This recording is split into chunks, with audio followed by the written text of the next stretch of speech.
여러분, 에그플레이션 정점이라 그래서 식량 위기를 넘긴다. 이 말이 사실일까요? 여러분, 일정 부분은 사실입니다. 이거 한번 보세요. 6월 세계 식량 가격 지수입니다. 154.2포인트예요. 와, 이 수치는 여러분 5월에 대비해서 지금 떨어진 수치예요. 5월에 대해서. 5월에는요 157.9였거든요. 그리고 4월에는요 더 셌습니다. 158.5입니다. 그리고 최고치를 기록했을 때는 말입니다, 여러분. 예, 이게 159. 죄송합니다. 예, 159를 넘겼던 적도 있습니다. 예, 그러면 여러분 지금 상황이 점점 좋아진다는 이야기가 되나요? 아니죠. 3개월 연속 지금 떨어진다는 이야기가 되는 거잖아요. 떨어진다는 이야기가. 야, 지금 제가 지금까지 여러분들하고 이야기를 하면서 지표를 가지고 이야기를 계속 해왔습니다. 그런데 이제 떨어지는 지표가 나오기 시작했어요. 떨어지는 지표가. 이게 떨어지는 지표가 나왔다는 것은 여러분 어떻게 생각하면 이거 뭔가 시장에 긍정적인 신호가 아닐까 그런 생각도 할 수가 있습니다. 충분히 말입니다. 예, 충분히 할 수가 있습니다. 이게 지금까지 모든 제가 지표를 여러분들에게 설명을 할 때 오른다 지표만 있었잖아요. 예, 그런데 떨어지는 지표가 생긴 거예요. 이거는요 시장에 어떤 변화가 생길 수 있는 어떤 일정한 요소가 될 수 있습니다. 퍼센테이지가 얼마나 빠졌든지 상관없습니다. 뭔가 분위기를 바꿀 수 있다는 그런 상황으로 되고 있으니까 이게 뭐 나쁘다고 이야기할 수가 없는 거죠. 나쁘다고. 야, 이게 많이 올라갈 때는 진짜 심각하게 올라갔었거든요. 159.3까지 올라갔었네요. 159.3. 그러면 어떻게 됩니까 지금? 159.3이 지난 3월입니다. 지난 3월에 159.3.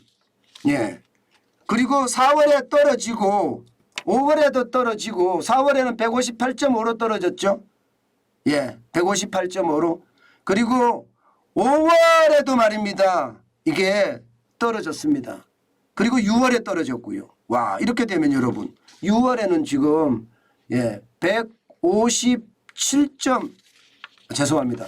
이게 5월에는 157.9 6월에는 154.2 그러면 3월에 159.3 그리고 4월에는 158.5 그죠? 그리고 5월에는 157.9 그리고 6월에는 154.2. 야, 그럼 이게 지금 몇 달이에요? 3개월 연속 떨어진 거네요. 3개월 연속. 이게 3개월 연속 꺾였다는 이야기. 3개월 연속 꺾였다.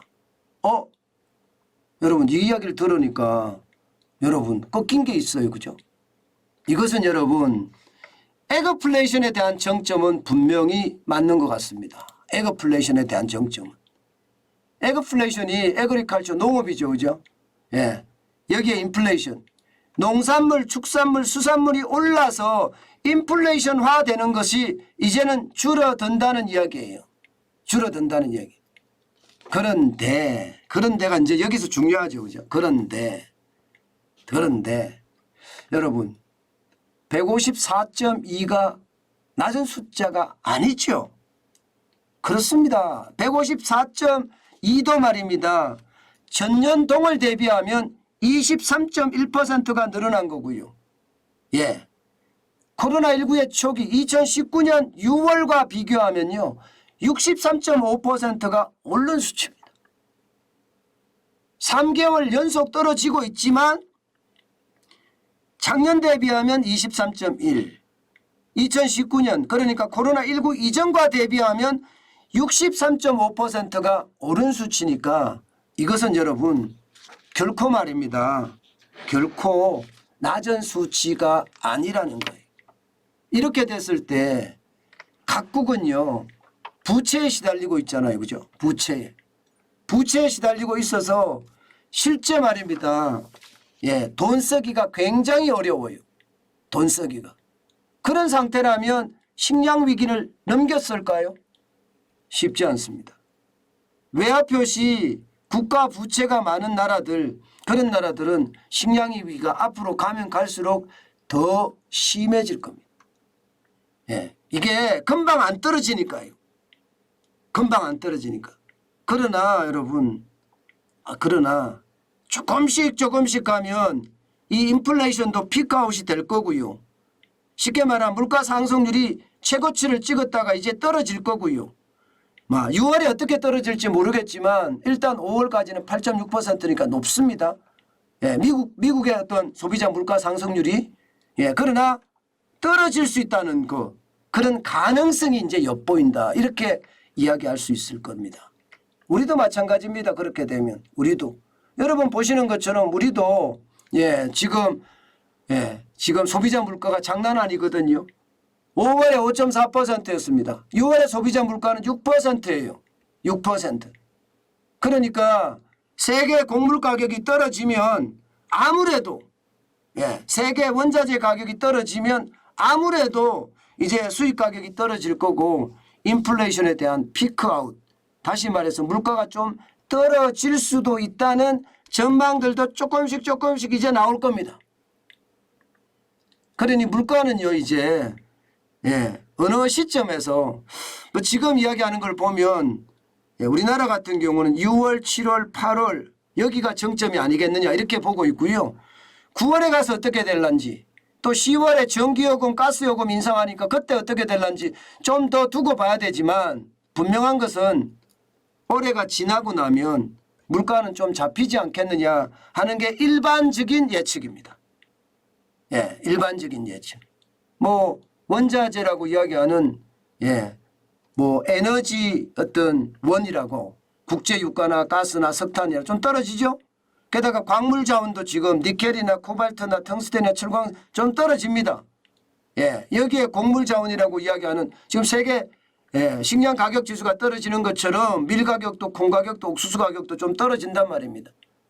그러면 물가가 어느 정도 잡히기는 하겠다 이런 생각은 해봅니다. 물론 앞서 말씀드렸다시피 대한민국의 식량 위기는 넘어갈지 모르겠지만 진짜 어려운 나라들의 식량 위기는요. 특히 달러 표시 국채가 많은 나라들의 식량 위기는 굉장히 커지지 않겠느냐 하는 게 일반적인 예측입니다. 그래도 말입니다 여러분. 지금까지 계속 올라가는 지표들만 나왔는데 나쁜 지표들이 계속 우상승하는 그런 모양새를 나타냈는데 최근에 말입니다. 이게 지표들 중에 조금씩 변화가 있지요. 조금씩. 물론 그 변화가 아직까지 멀었습니다만은 지금 세계 식량 가격 지수 조금 떨어지고 있는 거고요.